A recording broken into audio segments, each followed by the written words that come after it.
15 men on a dead man's chest. Yo ho ho and a bottle of fun. With National Treasures interviews. The video series is good, isn't it? That one. I thought That's of that this morning. my favourite one. That's I thought good. of that on the way to work this morning. I went, I wish we were doing pirates this week because I'll forget it.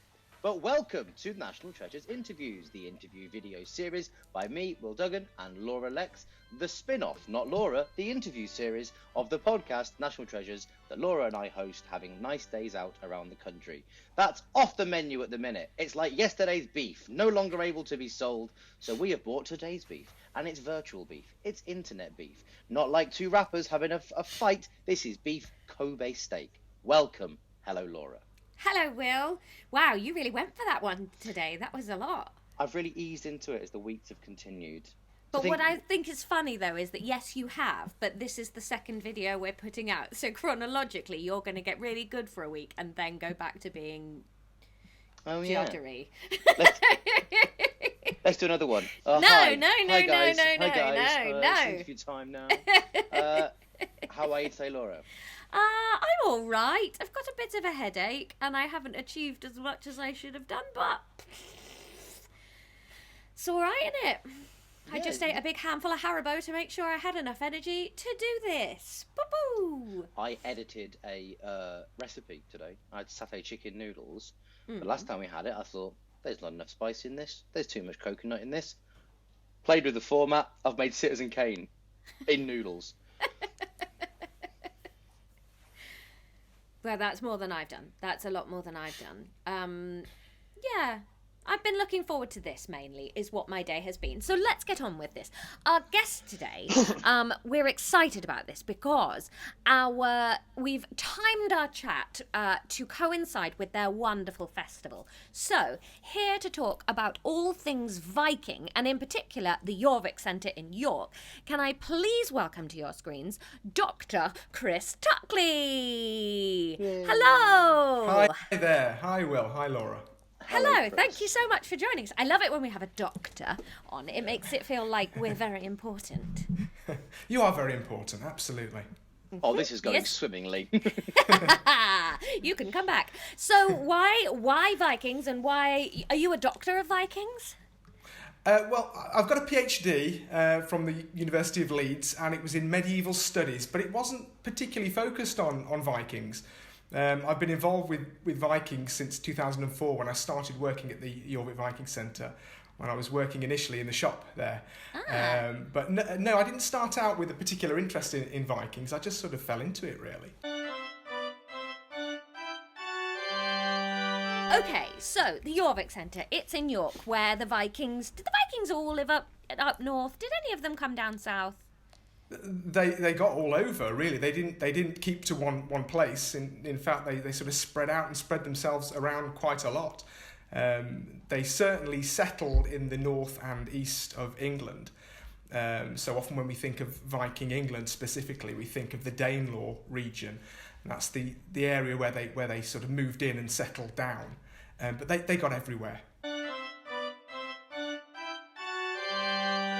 Jorvik, is that how it's pronounced, or is it pronounced Jorvik? It is Jorvik. No, you're quite right, Jorvik, yeah. Is that where the word York comes from? Are they from the same root? Because it's spelled, yeah. So, I mean, viewers will have seen the title of the video, but it's spelled Jorvic. Yeah, we spell it V-I-K. Oh, yeah, right, yeah, but... okay. And you'll notice from the title of the video, there's a K in that. Because I I'll don't be naming the title video, things. and I can spell Jorvik. Okay, so what does that mean? What does Jorvik mean? Well, you're quite right that is the root of the name York. So the Romans called the city Iberacum. So the Romans founded the city as a sort of a legionary fortress and colonia attached to it. And then we've got the early medieval period when it's known as Jorvik.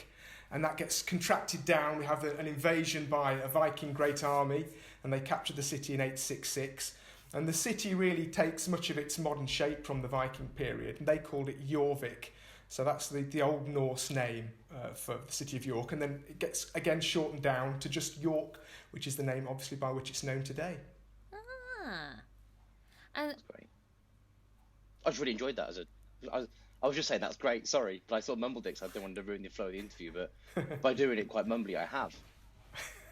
Yeah. Laura, carry on. No, it's all right. I was going to say something dumb that, well, I'm always saying dumb things on this, but it surprises me how old the Romans are. Like, the fact that the Vikings came after the Romans feels weird to me. Seems wrong, doesn't it? Yeah. Yeah. It does. Yeah, yeah. And actually, I think it would be useful to sort of canvass public opinion and public knowledge on what do people think about the Vikings before they come and visit us at Jorvik. And it was done actually before Jorvik opened for the first time. There was a questionnaire done. I've never seen the results of it, not in full. But so this is back in the 70s and 80s when people were visiting the Coppergate Dig, which is where Jorvik now stands. And the impression that was, it seemed that a lot of people were under the impression that the Vikings come before the Romans in chronological terms. The word Viking, Chris, what does it Yes. mean? Where does it come from? Like, would these people have called themselves the Vikings? No, it's a very good question. They almost certainly wouldn't have called themselves Vikings. And it seems that in the period that we're talking about, so I guess anywhere from the 8th century up to the 11th century, the term Viking seems to have had pejorative connotations, and it seems to be connected with piracy and sort of going overseas and Ripping off DVDs. and raiding and ripping off DVDs and exactly that kind of carry on. But it entered the English language in the 19th century. That's when it entered common parlance. But almost certainly the people that we now refer to as the Vikings, or the people we refer to at Jorvik as the Vikings, which is our shorthand for the men, women and children who were knocking around in York and in the wider Viking world in the 10th century. That's the term that we now use as a kind of a loose catch-all term. They almost certainly wouldn't have called themselves Vikings in that period. What they would have called themselves, that's a bit more difficult to say.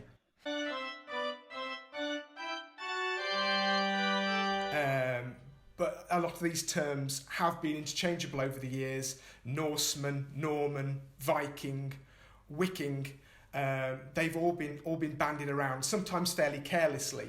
But generally now, when we talk about the Viking period in England, and these things are always somewhat arbitrary, we tend to say, well, the Viking period begins in the year 793 with the attack on Holy Island, Lindisfarne, and it ends in the year 1066 with the battles that happened in that year, which saw the last great Viking invasion force comprehensively defeated and smashed at the Battle of Stamford Bridge.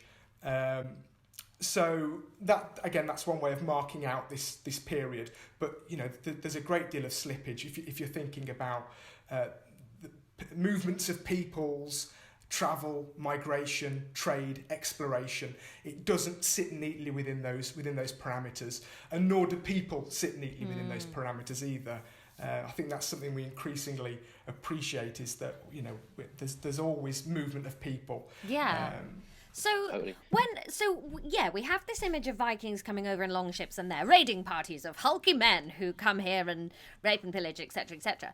But so were there ships coming over with whole families coming over, or did the descendants of Vikings tend to be wives that had been found here, or did wives get brought along? How did that work?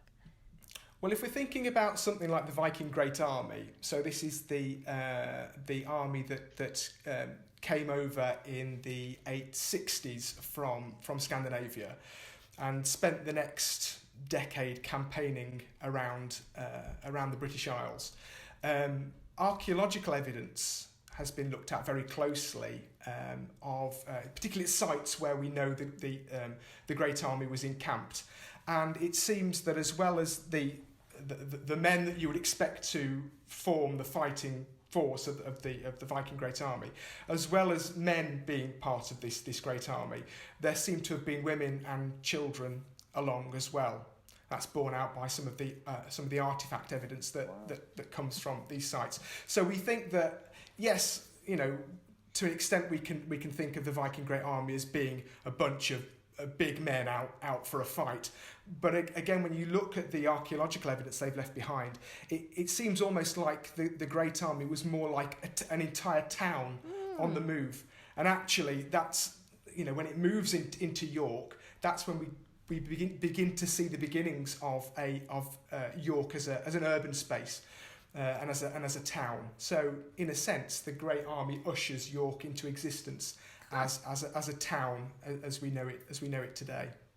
Wow. Did they pick York because there was existing Roman infrastructure there, or is it a good hill? I don't know York very well. you know York, it's a good hill, yeah. Is it? It's not hilly, no. Right. but you're quite right. It's, from a strategic point of view, it's quite easily defensible because it's where two rivers meet. So that's the River Foss and the River Ouse. So that's probably why the Romans established their fortress there in the 1st century. And that's probably what made it an important site thereafter. Yeah, okay. And it's the seat of an archbishop as well in the early medieval period. So there's a certain amount of infrastructure there and defences, as you mentioned. So probably when the Vikings popped up, much of the Roman fortifications would probably have been a lot more visible than they are now. Yeah. I mean, you can still see standing Roman fabric in York today, but probably more of the walls would have been visible, for instance. So so defensible, strategically quite important. It's on the River Ouse, which leads into the Humber estuary. So it's like a port as well, effectively. And from there you can access the North Sea and the other river systems that take you into the heartlands of England. In 1066, there are 3 battles. There's the Battle of Fulford, which is just outside York, and that's rapidly followed by the Battle of Stamford Bridge, and then we have the Battle which is where Chelsea play at home. That's right. What's that for?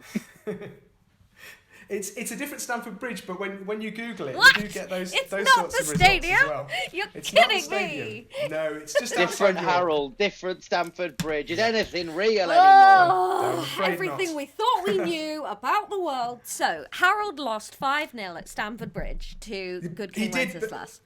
That's right, but this is a different Harold. This is Harold Hardrada, who's a king of Norway, and he is a Viking. Effectively, he's had a long and illustrious Viking career that comes to a horrible end at the Battle of Stamford Bridge. So he invades. He wants to press his claim to the English throne. But he dies in battle at Stamford Bridge, and it's the forces led by your friend Harold Godwinson, who triumph at Stamford Bridge, but then they have to quickly march down south to fight William, Duke of Normandy. And that's Hastings. At Hastings, yeah, and I think that's less than 3 weeks later. So it's possibly the effect of having to march rapidly up north to deal with this Viking invasion, and then quickly turn around, possibly somewhat depleted and weakened after fighting Harold Hardrada. I'll ask you a question about Viking religion, the mythology. So, did the Vikings, we'll call them the Vikings, did they actually believe in physical versions of God? The gods. In the way that there are some Christians who believe that Adam and Eve is real, did the Vikings believe that there was an actual Thor and Odin? Because it all seems like this tree of life, it's very provable to go, oh, it's not there. There's no hanging man with one eye. Were they meant as metaphor, or were they meant as reality? Bloody hell, Will. That's a bit deep, isn't it? That's a good question. How are you meant to find that out from a load of pots in the floor? He's got a PhD, Laura. But that's what it's all about. Not in wanky philosophy, in real stuff. No, it's not. It's probably just as wanky. Yeah. It's a good question, and the answer is probably a long and waffly one, and it's to do with the extent to which mythology, as it has come down to us, is the same thing as religion, as practiced by any given group of people at any given point in the past. We don't know a great deal about how the Vikings, as that group we've kind of vaguely identified. We don't know very much about how they practiced an organised religion, or if indeed they sort of had much of an organised religion. We can infer certain things, and we do have that body of writings which sketch out this very rich and vibrant mythology. But they were first written down by Christian scribes in the post-Viking period. Now, they're not just making things up, because we can refer back to our historical sources from the Viking period, and we can match up some of the episodes that they describe to some of the episodes depicted on, say, a stone carving from the Viking period. So the mythology does match up with mythology of the Viking period, but the extent to which that informs people's everyday belief systems and religious practices and rituals is debatable. It's a question I wanted to ask, and I don't know if this is a bit of a personal question, so we can edit this out if it's too weird, but like, does it annoy you and other colleagues that work on the Vikings that Viking stuff gets adopted by the alt-right quite a lot? Like, why is that? Why has Viking ended up becoming a bit alt-righty now? And does that go on your tits? Yeah, it does. And I don't think it's just now that it's happened either. I think this is partly the deal with looking back to the early medieval past. I think that this has been happening for a long time. People have looked back to it, particularly when you think of the rise of sort of nationalist politics, which isn't a modern phenomenon by any means. When you look back to how people are evoking the Viking past in the 19th century, you know, the period we're talking about, when we start using the word Viking, they're using it to think about and to describe things like, well, why is the British Empire like the British Empire? Well, it's because we're all great. We descended from Vikings, who are these great guys who get on their boat and go out and explore and take over a place, and that's why the British Empire is as great as it is. And that, it's not only in Britain that happens. You can find that happening in other places in Europe as well, as you get the rise of nationalism. So it's not a new thing, and people, I think, as they started to, having previously looked to the classical world, like you were describing, Will, and Greek mythology and Roman and Greek models, they wanted to find, well, what's special about us and our fellow countrymen and women. Okay. But of course, it's quite a short step then into the kind of the racist and the racially informed thinking that was going on simultaneously in that period. So unfortunately, there is an entanglement there, and it's not the case that you can easily step away from it when you're using that kind of terminology. What were, and I know we're going to have to generalise massively here, but what were women up to in Viking society? Were they ever warriors? Were they farming, bringing up kids, washing, drying? Like, could they be in charge? What was the gender split like in this sort of period? Again, a really good question, and one that's excited a lot of debate, and particularly recently when we think of the warrior woman grave from Birka in southern Sweden, and that's one that sort of hit the headlines a few years ago now, but it was a grave that had been known about for a long time, and it had always been interpreted as a warrior's grave because of the way that it was furnished. It was said that the sort of kit that came from the grave was appropriate for someone who was a military leader, and so for I think the best part of a century, it was, no one imagined that it would be anything other than a man in this grave, but it turned out that it was a woman in the grave, and so the evidence for that is fairly compelling.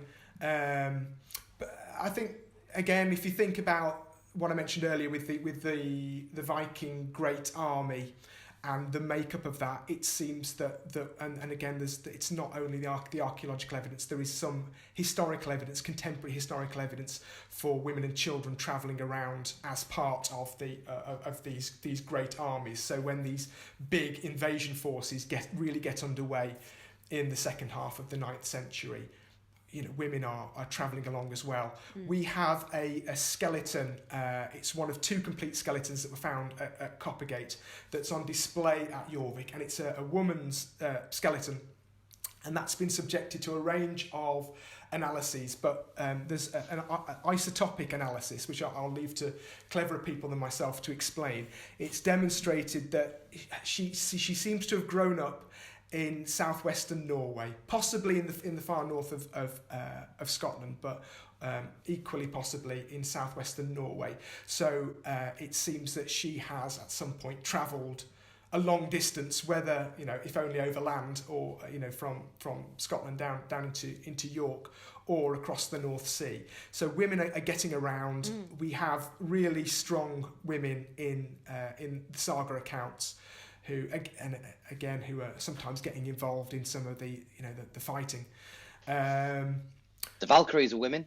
The Valkyries are women, but again, they are obviously they're mythological. So, but they're not real, Will. So shut up. Who's your favourite actual Viking that we're aware of? I'm gonna say Eric Bloodaxe. Good name. Yeah, I possibly shouldn't go into too much detail on Eric Bloodaxe because he features in the questions that I've got lined up for you in the quiz that you're going to be doing. We will accept that as your answer. Eric Bloodaxe, and you don't wish to do any more information. Okay. And speaking of those questions, you've got a quiz for us.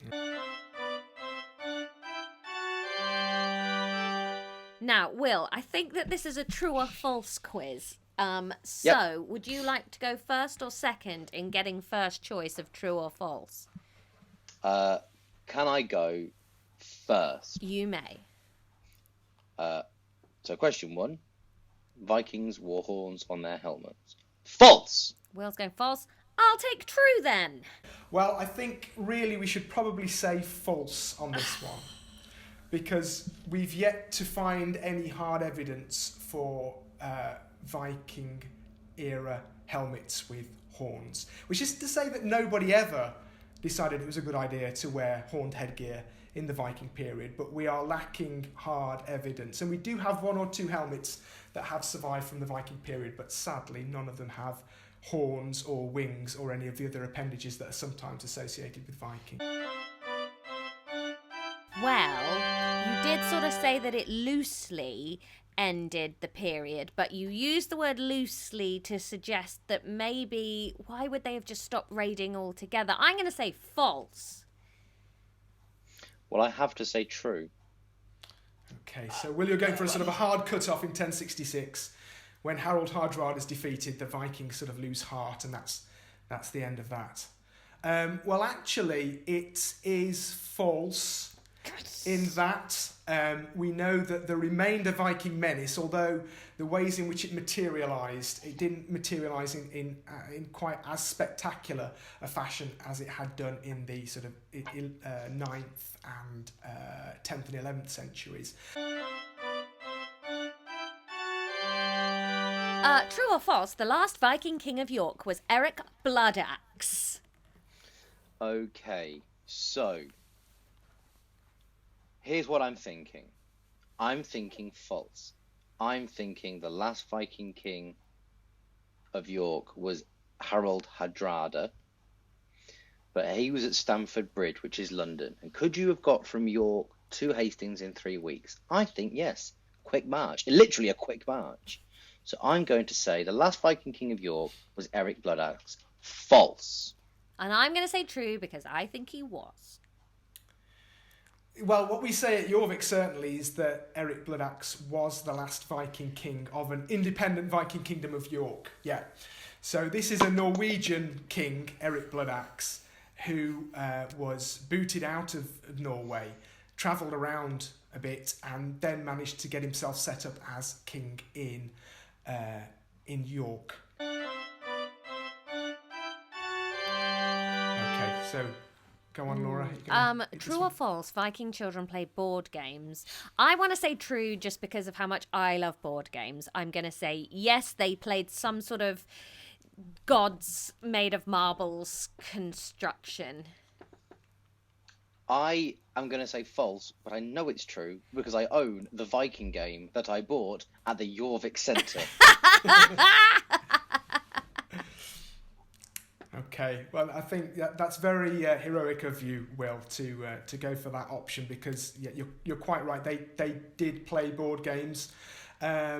We have evidence for board games from the Coppergate excavation. We've got playing pieces, and we've got the remains of a playing board.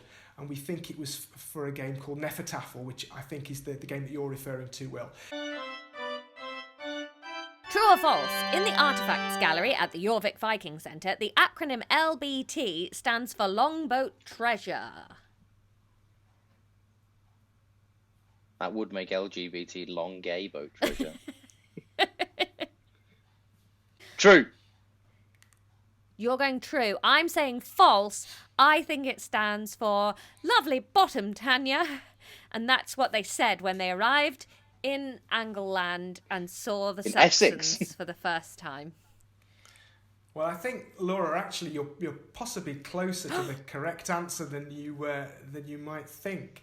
Will, I'm disappointed. You visited Jorvik and you've not remembered that the LBT is the Lloyd's Bank turd. It's one of our most prized pieces in the Jorvik Gallery. So this is the largest fossilised human poo I think has ever been found anywhere. A coprolite, absolutely. You know the technical term for it. Sorry, a fossilised poo. What are you eating coprolite. that it's fossilised? How do you It didn't come out fossilised, no, Laura. I know that, but poo just goes away. Why didn't it go away? Well, I think it's because, like a lot of the environmental evidence at Coppergate and elsewhere in York, the soil conditions are so damp and peaty and oxygen poor that things that normally break down and rot away very quickly are actually locked in. They don't decay and break down. So the Lloyd's Bank turd wasn't found at Coppergate. It was found at the site of Lloyd's Bank. This was an earlier excavation. So when a new bank fort was being constructed, YAT, so York Archaeological Trust, in one of its first excavations, went and excavated a trench there. And this is one of the excavations that established how well preserved those Anglo-Scandinavian levels in York are.